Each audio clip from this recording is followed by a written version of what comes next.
Blackmagic Pocket 6K Pro, worth it in 2023? I recently sold my old Pocket 6K and purchased the newer Pocket 6K Pro. Is the Pro worth purchasing in 2023? I'll leave a link to everything I talk about in the description below this video if you want to check anything out. Before we get into the pros and cons of the camera, let me quickly show you what you get with the camera. It comes with the camera body, of course, a lens port cap, a camera strap, a power supply with international adapters, a L-Series NP-F570 battery, a battery charger with a USB cable. I just use my trusty Apple USB power adapter to charge it with a wall outlet, a welcome card and sticker, and a DaVinci Resolve Studio activation key, which is a huge positive in my opinion. Resolve is not just for color correcting and grading anymore. It's now a full edit, audio, and effects program, and you get it for free with the camera. Positives. Let's get started with the positives of the Pocket 6K Pro. The reasons I bought it in 2023. Built-in ND filters. Using screw-on ND filters on the front of a lens is a pain, and if you own a bunch of lenses, you'll need a lot of ND filters. The Pocket 6K Pro has built-in ND filters that sit behind the lens. 2 stops, 4 stops, 6 stops, and clear, of course. Once you have built-in ND filters, you'll never want a camera without them. Bright monitor. The Pocket 6K Pro's LCD screen is very bright at 1500 nits, and it works great outdoors.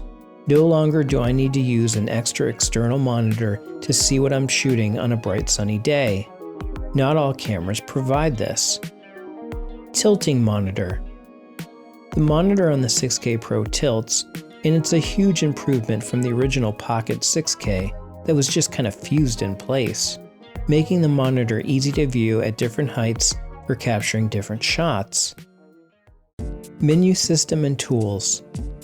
The menu system on the Pocket 6K Pro is awesome. It's easy to use and it's made for cinematographers versus other cameras that seem to be designed for photographers. The camera also has a lot of useful tools like focus assist and false color for nailing exposure and focus. Inputs and outputs.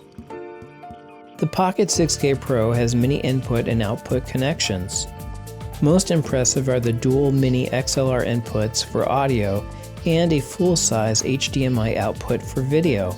These connections are very sturdy, unlike some other cameras. To capture better sound while shooting B-roll, I like to plug in my Azden SGM250MX Cine mic. It plugs right into a mini XLR input. Capture options.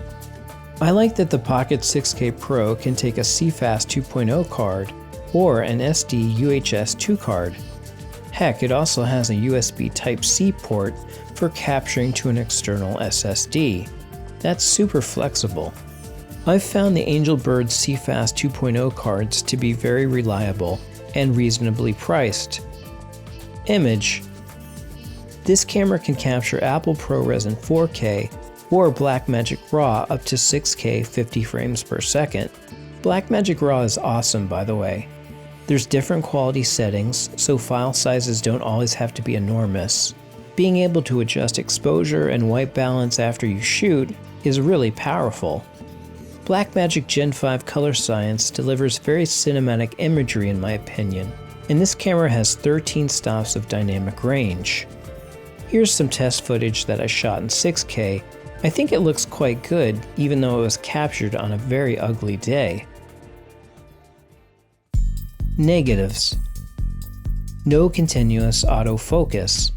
I've never cared much about continuous autofocus, but if you require it, the Pocket 6K Pro is not for you.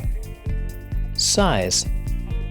This camera may be called a pocket camera, but you'd have to be a giant for it to actually fit in your pocket. That being said, it's bigger than your average DSLR camera, but smaller than a full-body cinema camera, so it's still very portable. Battery life. Compared to the original Pocket 6K, the 6K Pro has much better battery life. That being said, the NP batteries last about an hour each. That's not spectacular. To solve this issue, I purchased the camera battery grip and 2 extra batteries. Basically, 2 batteries fit into the grip, giving your camera multiple batteries to power it. This gives me about 3 hours of continuous shooting time, which works for me. Super 35 sensor. The Pocket 6K Pro is Super 35 versus some other cameras on the market that are full frame. There's nothing wrong with Super 35. It really just means that obtaining wider angles and very shallow depth of field versus a full frame camera is a little more difficult to achieve because of the crop factor. Using wider fast lenses will help with this. The Sigma 18-35mm zoom at a very fast f1.8 works great with the Pocket 6K Pro for achieving wide shots and shallow depth of field. Final thoughts. So I hope that this video made clear why I purchased the Pocket 6K Pro in 2023.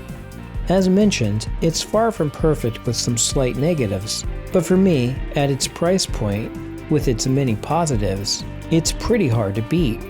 What do you think? Thanks for watching, please like and subscribe.